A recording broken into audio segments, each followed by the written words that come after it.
हमारे चैनल को सब्सक्राइब करना ना भूलें। यहाँ हजारों कहानियां हैं आपके लिए। तुम लोग यहाँ पर क्या कर रहे हो? यही सवाल तो हम तुमसे भी पूछना चाहते हैं। पहले तुम लोग बताओ। नहीं, हम यहाँ चलो। चंद्र का यहाँ से नहीं। तुम लोग अब यहाँ से कहीं भी नहीं जा सकते। हम तुम्हें वापस लेकर जाएंगे। चलो, महारानी की तबीयत बहुत ही ज्यादा खराब है। और ये बताओ, राजकुमार कहाँ है? चंद्रिका और समर जैसे ही उसे जगह वहां खंडहर के अंदर पहुंचे, वहां पर उन्हें किसी के होने की आहट लगी और साथ ही कुछ कदमों की आवाज भी सुनाई दी। तो वो लोग एक जगह पर रुक गए। लेकिन तभी वीरेश थोड़ा सा आगे बढ़ा और तुरंत ही उसके सामने 4-5 सिपाही आकर खड़े हो गए और उन्होंने वीरेश का रास्ता रोकते हुए कहा। और तब तक चंद्रिका भी निकालकर उसके पीछे वहां पर आ गई थी और वो दोनों ही चारों तरफ से घेर लिए गए, क्योंकि वो सैनिक राजा के द्वारा भेजे गए सैनिक थे, जो कि ठाकुर नरेंद्र के साथ यहां पर आए थे। और ठाकुर को यही लगा था कि विक्रांत यहां पर होगा। वीरेश को भी यही लगा था। लेकिन इस वक्त यहां पर उन लोगों के अलावा और कोई भी नहीं। विक्रांत और वसुंधरा के होने का तो कोई भी निशान वहां पर नजर नहीं आ रहा है। उन सारे लोगों के ये सवाल सुनकर चंद्रिका और वीरेश एक दूसरे का मुंह देखने लगे। उन्हें कुछ भी समझ नहीं आ रहा था। तभी ठाकुर नरेंद्र भी उन सैनिकों के बीच में से निकलकर आगे आए और वीरेश उनकी तरफ देखता रह गया। उसे बिल्कुल भी अंदाजा नहीं था कि वो भी उसे वहां पर मिलेंगे। वीरेश ने उन्हें बहुत बार महात्मा गुरुजी के साथ देखा है, इसलिए वो उन्हें अच्छी तरह से पहचानता है। लेकिन नरेंद्र ठाकुर वीरेश को इतना नहीं जानते। वो बस इतना जानते हैं कि वो उनका एक शिष्य है। इसके अलावा नरेंद्र ठाकुर चंद्रिका को भी पहली बार देख रहे हैं और उन्हें सच भी नहीं पता है असली और नकली राजकुमारी वाला, क्योंकि उनसे किसी ने भी इस बारे में खोलकर नहीं बताया, ना ही महात्मा ने और ना ही सैनिकों ने। वो बस इतना जानते हैं कि विक्रांत राजकुमारी को लेकर गया है और विक्रांत को सिर्फ राजकुमारी से मतलब है और ये राजकुमारी की सहेली है, जो कि उसके रक्षक के साथ मिलकर राजकुमारी को ढूंढने के लिए निकली है। तुम बच्चों को इस तरह से ऐसे जंगल में नहीं भटकना चाहिए। यहाँ पर बहुत खतरा है। चलो वापस राजमहल, जो सैनिकों के साथ, और तुम आश्रम वापस चलो। नरेंद्र ठाकुर ने चंद्रिका और विक्रांत की तरफ देखते हुए कहा। तो चंद्रिका और विक्रांत ने एक दूसरे की तरफ देखा। वो दोनों अब तक कुछ भी नहीं बोले हैं, लेकिन बहुत कुछ बोलना चाहते हैं, या फिर शायद ये वो दोनों बस वहां से गायब हो जाना चाहते हैं। लेकिन रानी की तबीयत खराब है, ये बात सुनकर चंद्रिका को बहुत ही बुरा लगा। लेकिन वो समर के बिना वापस भी नहीं जा सकती। भले ही वो चली जाएगी, लेकिन फिर भी समर की वजह से सब महल परेशान रहेंगे और वसुंधरा को भी उसने कसम खाई थी, उनके बिना वो महल वापस नहीं जाएगी। नहीं, हम लोग राजकुमारी को ढूंढने के बहुत ही करीब हैं, इसलिए आप हमें मत रोक। क्या हमारे रास्ते से हट जाइए सेनापति। हम आपके साथ वापस नहीं जा सकते। इतना बोलते हुए चंद्रिका उल्टे कदम चलते हुए वहां से पीछे हटी। चंद्रिका की बात सुनकर सेनापति उसकी तरफ आगे बढ़ते हुए बोला, राजकुमारी, आप जिद मत करिए। आपको हमारे साथ वापस चलना ही होगा, क्योंकि हम इतने दिनों से आपको ही ढूंढ रहे हैं।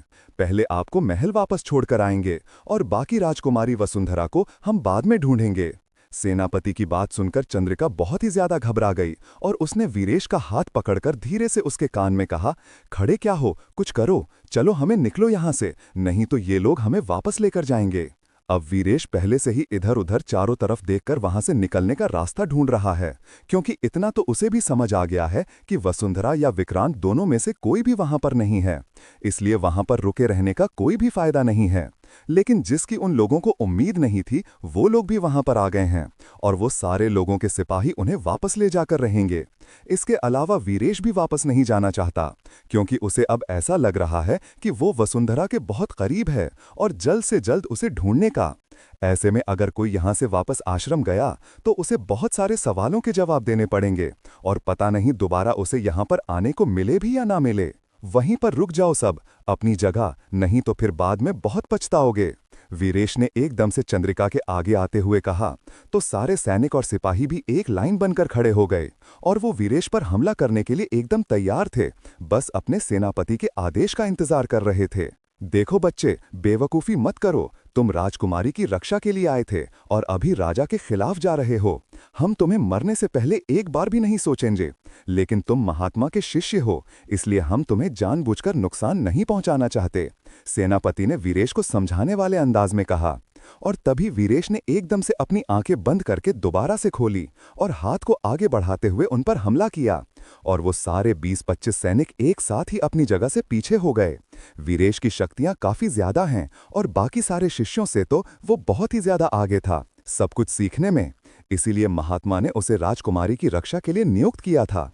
जैसे ही नरेंद्र ठाकुर ने ये देखा, वो अभी तुरंत उन सबके बचाव के लिए आगे आए, लेकिन फिर ये सोचकर रुक गए कि पता नहीं उन्हें अपनी शक्तियों का उपयोग करना चाहिए या नहीं, क्योंकि वीरेश एक नौजवान लड़का था और वो बूढ़े हो चुके हैं। भले ही उन्हें अनुभव उससे ज्यादा है, लेकिन शारीरिक शक्ति में तो वो अब उसके आगे कमजोर है। ये क्या कर रहे हो तुम? अपने ही लोगों पर हमला। हम में से कोई भी तुम्हारा दुश्मन नहीं है, हम सब बस तुम्हारी हिफाजत चाहते हैं और कुछ नहीं। ठाकुर नरेंद्र ने आगे जाकर वीरेश और चंद्रिका को समझाने की कोशिश की, लेकिन वो दोनों उनकी बात सुनने के लिए तैयार नहीं हैं। और वीरेश ने किसी तरह उन लोगों को एक बंधन में बांध दिया और वो सारे सैनिक अपनी जगह से हल भी नहीं पाए। सिर्फ ठाकुर नरेंद्र उनके आगे खड़े थे, लेकिन वो भी अपनी जगह से ज्यादा आगे नहीं बढ़े।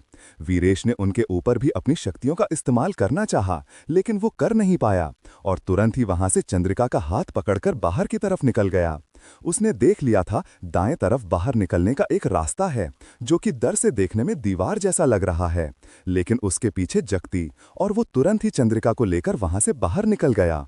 वो सारे लोग इस तरह से शक्तियों में बंधे हुए खड़े हैं और ठाकुर नरेंद्र वो भी वीरेश और चंद्रिका के पीछे जाना चाहते थे, लेकिन फिर उन्होंने दूसरी तरफ मुड़कर देखा तो सैनिक और सेनापति की मदद करना शायद इस वक्त ज्यादा जरूरी था।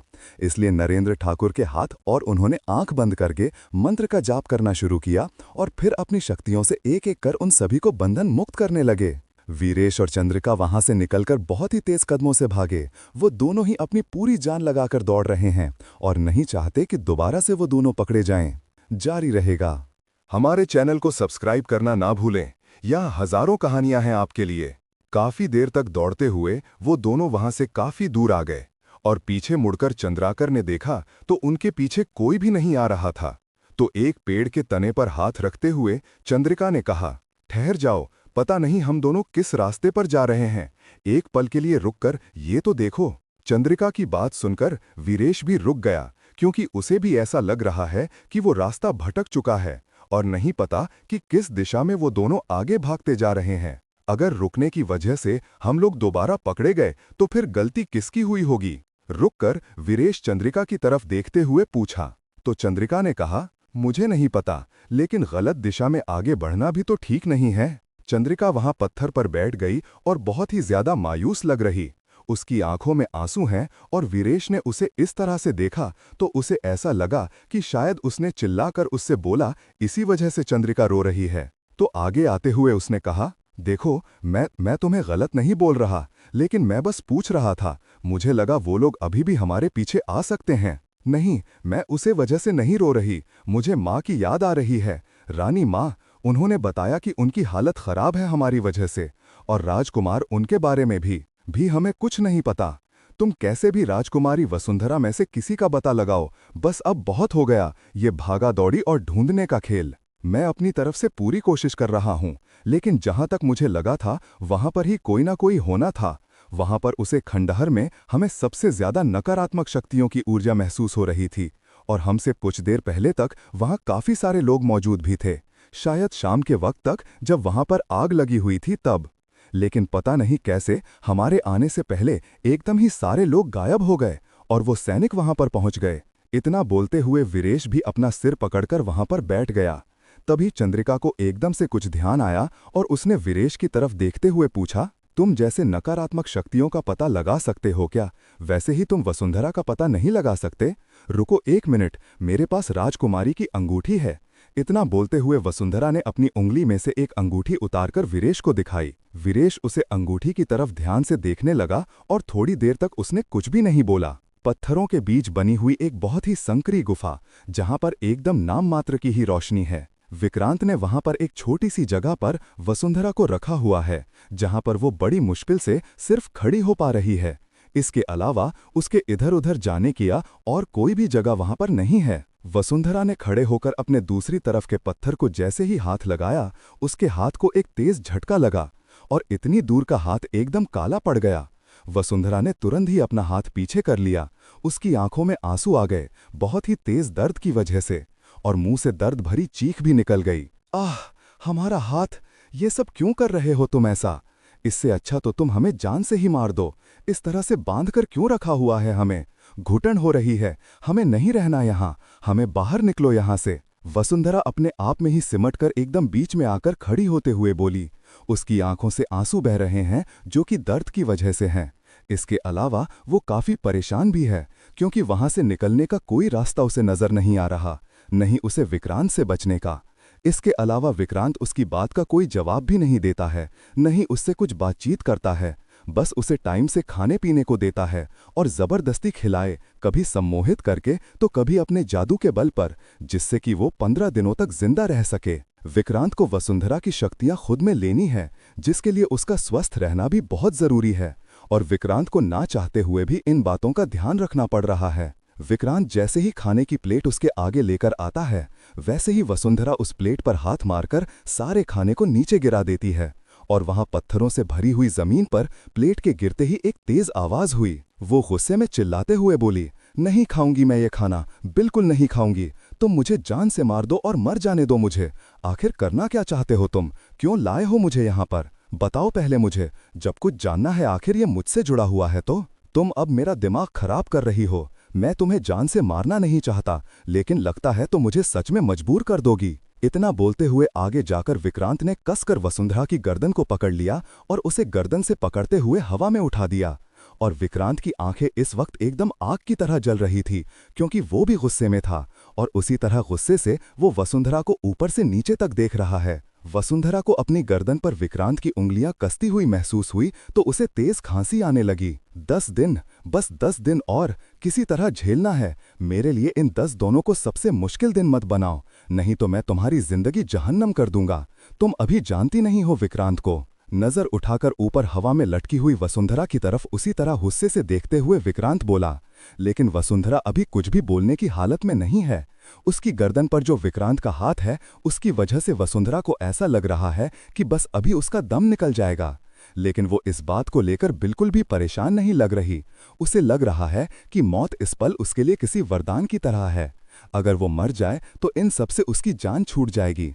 इसलिए उसकी आंखों में एकदम तसल्ली के भाव नजर आ रहे हैं। उसने एक बार भी विक्रांत से खुद को छोड़ने के लिए नहीं कहा, क्योंकि उसके मुझे शायद आवाज भी नहीं निकल रही है, और अगर निकलती फिर भी वो कभी भी उसे अपनी जान के लिए भीख नहीं मांगती, क्योंकि उसकी कैद में रहने से वसुंधरा को मौत ज्यादा अच्छी लग रही है। एकदम आंखें भारी होते हुए वसुंधरा की आंखें धीरे धीरे से बंद होने लगी, और विक्रांत के हाथ के नाखून उसकी गर्दन में गड़ रहे थे, जिसकी वजह से उसकी गर्दन पर खून की कुछ बूंदें भी नजर आने लगी। क्या आपने गुस्से में पागल होकर विक्रांत ले लेगा वसुंधरा की जान? और क्या वीरेश चंद्रिका समय रहते पहुंच पाएंगे वसुंधरा तक, या फिर राजा के सैनिक उन दोनों को वापस महल लेकर चले जाएंगे? कहाँ है राजकुमार समर?